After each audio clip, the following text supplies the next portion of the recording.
I got so much motherfucking design on right now. Break it down, bring it back, make it clap. I got 3 old thoughts, new guap, wear that thing. Bitches on my line, and you know they come strapped. Hold up, what it not, 45, scope it cash like whoa. How you fucking with these hoes up? Di sini ada teorema pada kebebasan lintasan. Di teorema dasar untuk integral garis ini, dimisalkan C kurva mulus sepotong-sepotong yang secara parametrik diberikan oleh R sama dengan RT, di mana T-nya itu memiliki batas bawah A dan batas atas B, yang dimulai dari A sama dengan RA dan B sama dengan RB.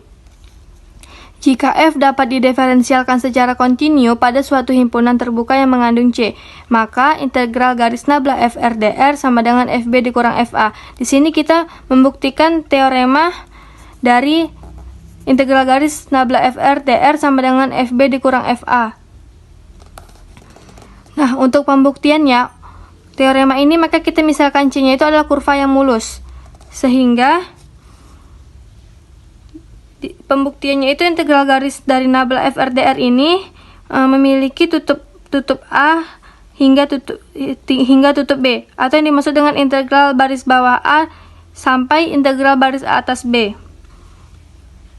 untuk gradian FRT dt. Di sini kalau kita integralkan, di sini bisa juga kita gunakan integral substitusi. Jadi TDT-nya kita ubah menjadi jadi DT-nya ini kita ubah menjadi TDT. Nablanya juga kita rubah menjadi TDT. RT dt dari F RT dt. Nah, kalau kita diferensialkan akan menjadi seperti ini. Yang awalnya ini diferensialkan akan menjadi seperti ini.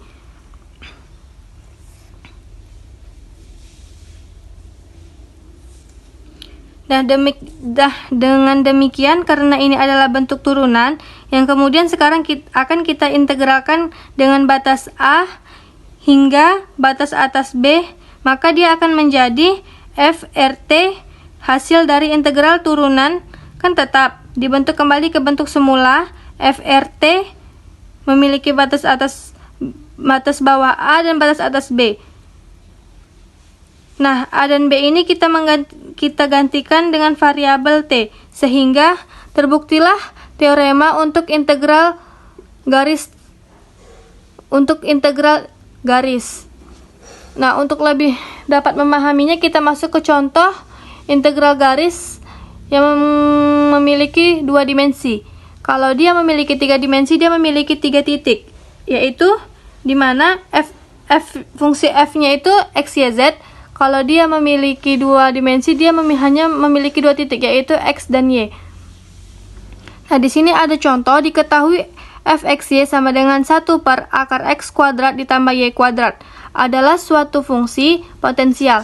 Hitunglah integral garis nabla FR/dr dengan C adalah sembarang kurva mulus sepotong-sepotong sederhana dari titik 0 dari batas bawah 0,3 ke batas atas 4,3 yang tidak melalui titik asal. Maka di sini diketahui batas atasnya 4,3 dan batas bawahnya 0,3, dan di titik fx-nya itu sama dengan 1 per x kuadrat ditambah y kuadrat.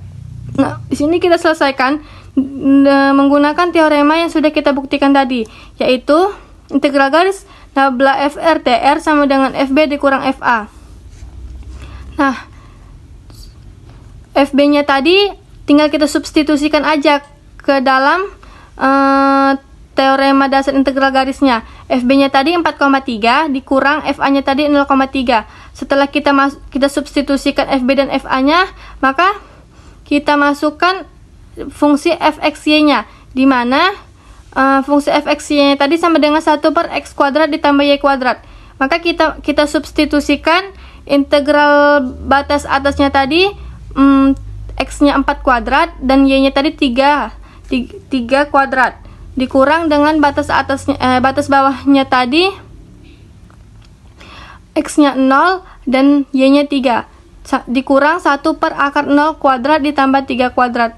Maka integral garis nabla FR/dr sama dengan 1 per akar 4 kuadrat ditambah 3 kuadrat hasilnya 1/5 dikurang 1 per akar 0 kuadrat ditambah 3 kuadrat sama dengan 1/3. Maka 1/5 dikurang 1/3 sama dengan minus 2/15. Maka inilah hasil dari integral garis suatu fungsi potensial yang memiliki 2 dimensi. Selanjutnya kita akan memasuki contoh yang 3 dimensi. Nah, selanjutnya di sini ada contoh yang untuk integral garis 3 dimensi, di mana tentukan integral garis nabla FR dr dengan f x y z-nya itu sama dengan cos Vx ditambah sin Vy dikurang x y z, dan lintasan yang menghubungkan titik A-nya itu 1, 0, 2 dan titik B-nya itu 2, 1, min 1. Nah, di sini kita masukkan aja teorema integral garisnya, yaitu nabla FR dr sama dengan FB dikurang FA. FB-nya tadi FB-nya itu X2, Y2, Z2 dan FA-nya itu X1, Y1, Z1. Yang mana di sini FB dan FA-nya. FB-nya itu yang ini dan FA-nya itu yang ini. Nah, sekarang tinggal kita substitusikan aja X2, Y2, Z2-nya dan X1, Y1, Z1-nya.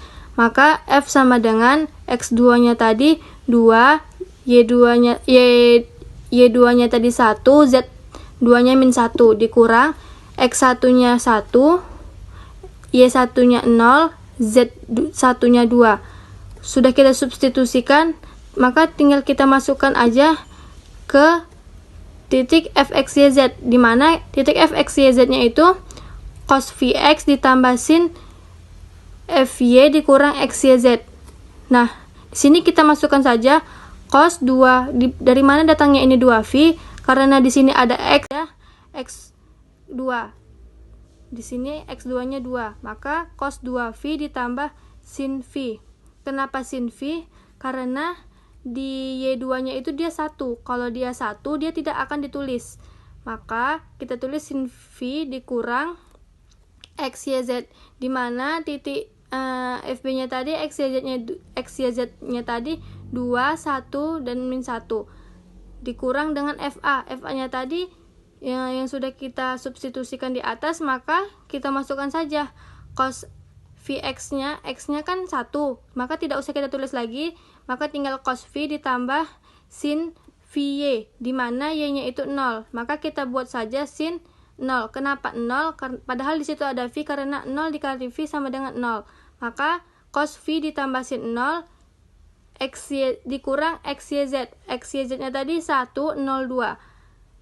Nah, sudah kita substitusikan semua FB dan FA-nya, maka kita selesaikan, di mana cos 2V ditambah sin V dikurang 2 dikali 1 min 1 dikurang cos V ditambah sin 0 dikurang 1 dikali 0 ditambah 2. Maka dapatlah 1 ditambah 0 ditambah 2 dikurang min 1 ditambah 0 dikurang 0. Maka hasilnya 4.